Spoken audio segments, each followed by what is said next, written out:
सूखी डाली में आज पढ़ेंगे हम मंझली बहू।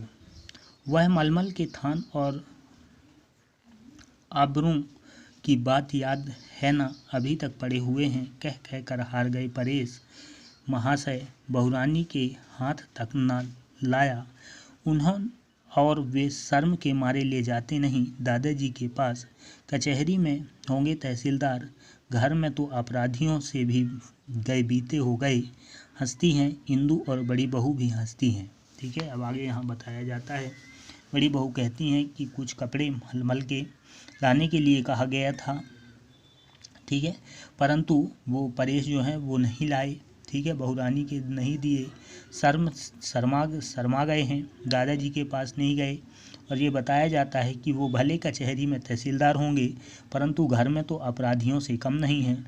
और इस तरह से सभी हंसते हैं। छोटी भाभी, पर दादाजी के कपड़े।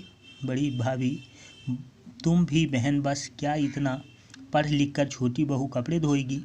इंदु, क्यों, उनके हाथ नमक मिट्टी के हैं जो गल जाएंगे। बाहर से दादा का हुक्का गुड़गुड़ाने की आवाज़ आती है। छोटी भाभी, तुम चलो इंदु, कपड़े फटक कर हाथे में डाल दो, शायद उन्हें ज़रूरत हो, मांगे तो मैं बहू को समझा दूंगी। पर्दा गिरता है और इसके साथ ही आगे यहाँ बात होता है। ठीक है, उसी समय दादाजी आ जाते हैं अपने हुक्का गुड़गुड़ाते हुए और छोटी भाभी इंदु से कहती है चलो कपड़े डाल दें, ठीक है, सुखा दें, कहीं दादाजी मांगने लगें। और इसी तरह पहला दृश्य समाप्त होता है। ठीक है, दूसरा दृश्य, वहीं बरामदा, दाईं ओर तख्त पर बिस्तर बिछा हुआ, दीवार के साथ तकिया लगा। दादा आराम से तकिए के सहारे बैठे हुक्का पी रहे हैं। उनका मंझला लड़का करमचंद पास बैठा उनके पांव दबा रहा है। हुक्का पीते पीते दादा बच्चों को बाहर अहाते में खेलते हुए देख रहे हैं। स्नान गृह में नल से जल्दी जल्दी चलाने की आवाज़ आ रही है, शायद कोई बच्चा उसे चला रहा है, क्योंकि करमचंद की भुपटी तन गई है। पर्दा उठने के कुछ क्षण बाद तक नल के चलाए जाने और हुक्के की गुड़गुड़ाने की आवाज़ आती है। फिर इसके बाद दूसरा दृश्य शुरू होता है। वही बरामदा, स्थान वही है, ठीक है, जहाँ पर दादाजी आराम से तकिया लगाकर तकिया के सहारे बैठे हैं। उनका जो मंझला लड़का करमचंद वो दादाजी के पास आकर बैठा है, ठीक है, और पैर दबा रहा है। इसी तरह बच्चे बाहर खेल रहे हैं और दादाजी उनको देख रहे हैं, हुक्का गुड़गुड़ा रहे हैं। करमचंद गुस्से में हैं। आगे, करमचंद, क्रोध से बस करो जगदीश, क्या खट लगा रखी है, जरा आराम करने दो, अभी अभी खाना खाकर बैठा है कि तुम। दादा हुक्का की नली को हटाकर उधर देखते हुए, नहीं खेलने दो बच्चों को। फिर हुक्का गुड़गुड़ाते हैं।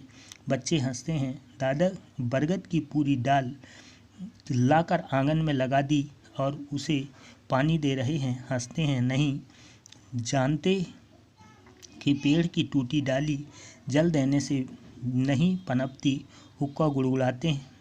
फिर नाली छोड़कर करमचंद से मैं कहा करता हूँ ना बेटा कि एक बार पेड़ से जो डाली टूट गई उसे लाख पानी दो, उसमें वह सरसता ना आएगी और ना हमारा यह परिवार बरगद के इस महान पेड़ की ही भांति है। ठीक है, आगे यहाँ दादाजी करमचंद को समझाते हैं, मना करते हैं कि बच्चे हैं उनको खेलने दो, ये बरगद के पेड़ की डाली के समान है। अगर एक डाली टूट गया तो चाहे आप उसमें लाख कितना भी पानी दो, लाख कोशिश करो, इसके बाद भी वो दोबारा नहीं जुड़ सकता, और जो ये परिवार बरगद के पेड़ की ही भांति है। करमचंद, लेकिन शायद अब इस पेड़ से एक डाली टूटकर अलग हो जाए। दादा, चिंता से क्या कहते हो, कौन अलग हो रहा है। करमचंद, शायद छोटा अलग हो जाए। दादा, परेश, पर क्यों, उसे क्या कष्ट है। करमचंद, कष्ट उसे नहीं, छोटी बहू को है। ठीक है, उसी समय करमचंद दादाजी से बताते हैं कि अब हो सकता है कि हमारे इस परिवार या इस बरगद स्वरूपी परिवार से एक पेड़ टूटकर अलग हो जाए। दादाजी चिंता से पूछते हैं क्यों, किस लिए। तो करमचंद बताता है कि परेश को नहीं, छोटी बहू को कष्ट है। दादा, मुझे किसी ने बताया तक नहीं, यदि कोई शिकायत थी तो उसे वहीं मिटा देना चाहिए था। हल्की सी खरोंच भी यदि उस पर तत्काल दवाई न लगा दी जाए बढ़कर एक बड़ा घाव बन जाती है और वही घाव नसूर हो जाता है। फिर लाख मरहम लगाओ ठीक नहीं होता। दादाजी कहते हैं कि अभी तक किसी ने कोई बताया नहीं, यदि कोई शिकायत है तो उसको वहीं पर मिटा दो। जैसे शरीर में अगर एक खरोंच भी लग गया तो अगर तत्काल उस पर दवाई नहीं किया गया तो वो एक घाव बन जाता है और फिर वही घाव आगे जाकर बहुत बड़ा स्वरूप ले लेता है, फिर ठीक नहीं होता। करमचंद, मैं अच्छी तरह तो नहीं जानता, पर जहाँ तक मेरा विचार है, छोटी बहू के मन में दर्प की मात्रा ज़रूरत से कुछ ज़्यादा है। मैंने वह मलमल के थान और रजाई के आवरे लाकर दिए थे ना, और सब ने तो रख लिया, पर सुना है कि छोटी बहू को पसंद नहीं आए। अपने मायके के घराने को शायद वह इस घराने से बड़ा समझती है और इस घर को घृणा की दृष्टि से देखती है। करमचंद बताता है अपने दादाजी से, पिताजी से, कि जो बहू है उसके मन में दर्प मीन्स अभिमान की भावना ज़्यादा है। ठीक है, हमने जो वस्तुएं खरीद कर लाई थी, वस्त्र लाए थे, रजाई वगैरह लेकर आए थे, वो सब ने रख लिया, परंतु छोटी बहू अभी तक नहीं रखी। उसके मन में जो मायके का, अपने मायके के सामने अपने मायके की घराने को सबसे बड़ा समझती है और इस घर को घृणा की दृष्टि से देखती है।